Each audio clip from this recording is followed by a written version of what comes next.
Stop measuring your nipples to find your flange size. Seriously, this might be one of the reasons you're still not seeing milk come out the way you expect. And I get it, it's frustrating. You're doing everything right, getting sized, maybe even by a professional, and still using the wrong size. I see it every day online. People posting videos in Facebook groups. How does this flange look? And usually it looks terrible, right? Which isn't shocking because they're either totally guessing, using a base measurement that may or may not be right, and then adding a random number of millimeters, or they were sized professionally by a lactation consultant who specializes in feeding at the breast. But even then, looks are only one aspect. So if you feel like your milk supply is low, your output is inconsistent, pumping is painful, or it's just not working the way it should, flange sizing might be the missing piece. Let's talk about it in this video.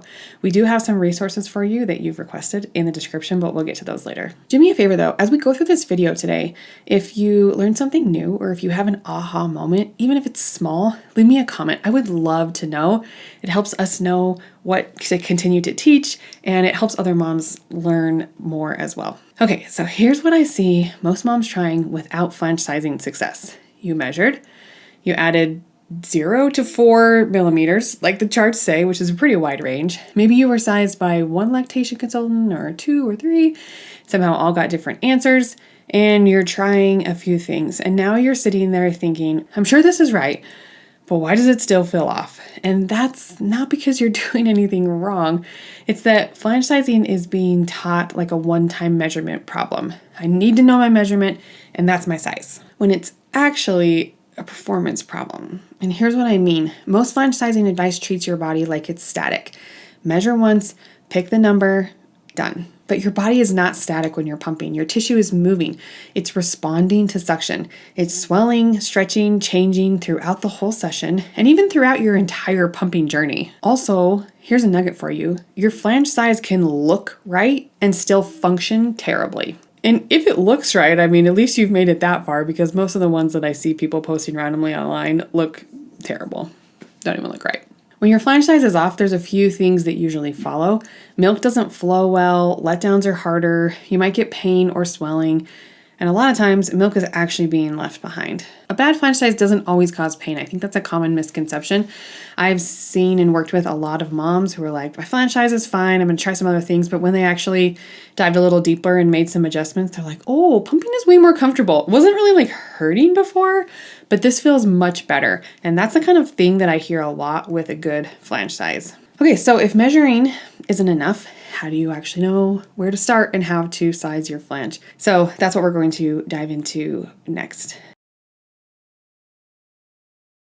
I do want to be clear about something. We actually do use a measurement as a starting point. That's actually step 1 in how we teach flange sizing. But think of it more in getting the right zip code, not the exact address.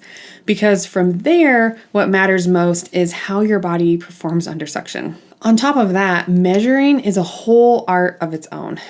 Starting with the wrong base measurement or sizing yourself wrong, like the number from the beginning, is one of the most common pitfalls. And now we're like not even in the right zip code. We're trying, you know what I mean? It gets complicated. These little circular rulers are everywhere, but after seeing thousands of nipple variations at this point, not all nipples are perfect circles. These types of rulers do make it hard to see where the areola stops and the nipple begins. So we actually don't use these in our sizing.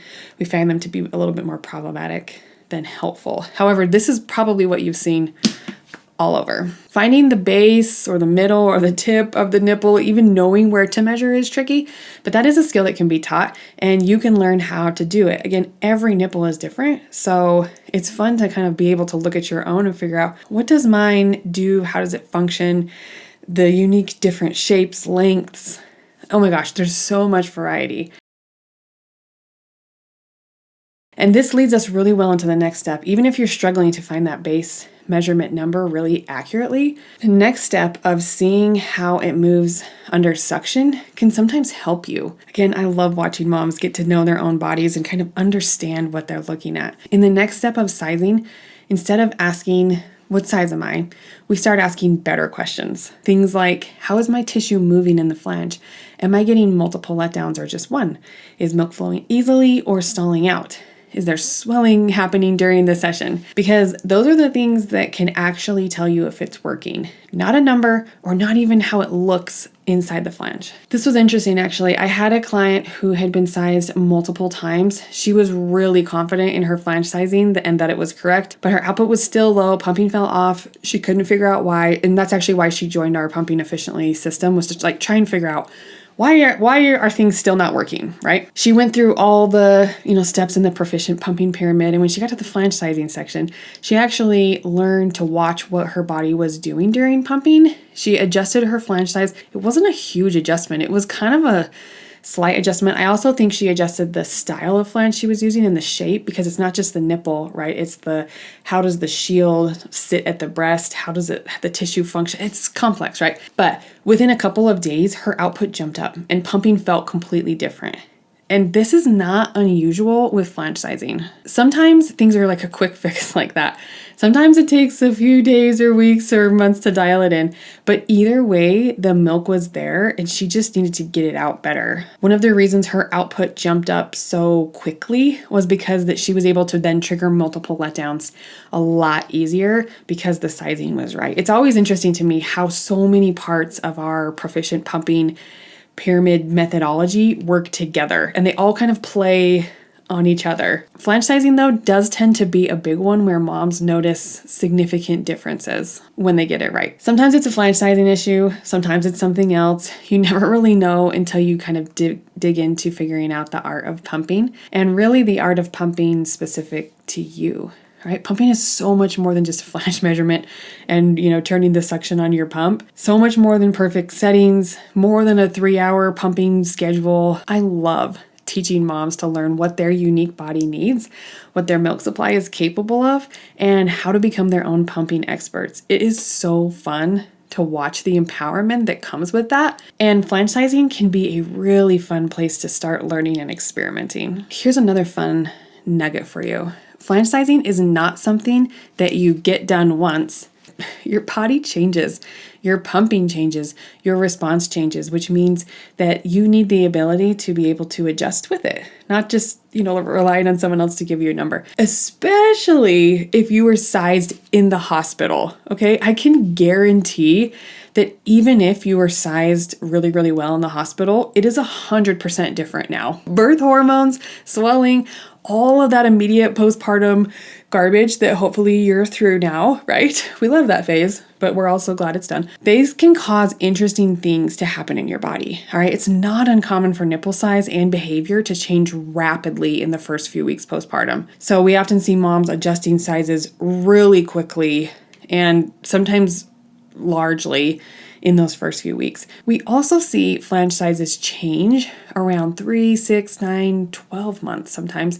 It just kind of depends on the mom and what's going on in their life hormonally, all of these things. If you're also feeding at the breast, sometimes that can change things a little bit. We also see sizing change as you start experimenting with sizes. Okay, and I think a lot of moms get frustrated here because they'll find a new size, it looks good, it feels good, and then a couple weeks later, maybe it's not working, and they're like, I already found my size, what the heck is happening? But for a mom who's been pumping with a flange that's way too big, she may size herself in a smaller size, and again, that might work for a bit, and then it might start not working. You might look at it and say, like, this is too big, what is happening? And that's because I've noticed that we often have a lot of underlying swelling, especially when you've been using a bad flange size. Once that goes away, when you're using a little bit better size, the nipple becomes more close to its normal and accurate shape, size, and function. In fact, one time I had a mom size down from 24 all the way to a 13,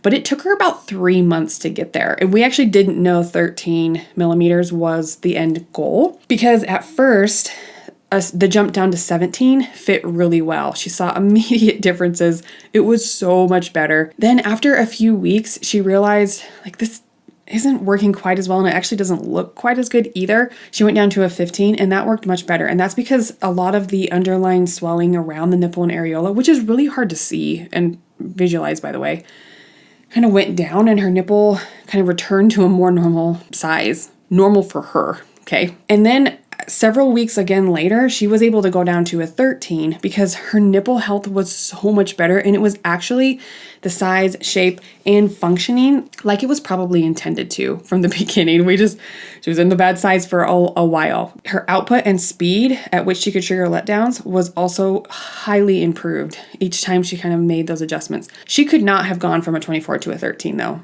Like that would have not fit. It would have been painful, caused problems, right? It's a process. And yes, this approach to flange sizing does mean some experimentation, okay? But that is not a bad thing. That's what learning the art of pumping is all about. It's something that makes me really excited. It only gets frustrated when you're guessing why this pump isn't working. Is my flange size right? What are these settings? I don't know. Something's not right. That's frustrating. When you actually have a system and a method to follow, it becomes really clear really fast, and it's fun, dare I say. This is why I care so much about this, because I see so many moms feeling frustrated and thinking that they have a supply problem when really their body just isn't being supported in the best way to remove milk with a machine, okay? And these are two really different problems. Low supply and low output are not the same thing. We've talked about that many times on the channel. Okay, so tell me what you learned. What nugget are you taking away here? Was there anything you're like, ooh, that was a new idea or something that I learned? Leave me a comment down below. If you want to learn more about how to do this yourself, not just get sized, but understand to adjust and troubleshoot pumping on your own. You guys actually asked for this. You asked me to pull out the flange sizing section into a mini course. So I did that. I actually updated it in the process and pulled it into a mini course for you. It is part of our larger pumping efficiently system though, which is what most moms do, because like I mentioned, flange sizing is only one piece of our 6-step pumping methodology, but many of you requested just the flange sizing sections, and you can start with it down below if you'd like. Okay, I'm excited to see what you learned here. I hope you have some new ways of thinking about flange sizing and realizing that it can be a fun process if we just can kind of follow the steps to get there.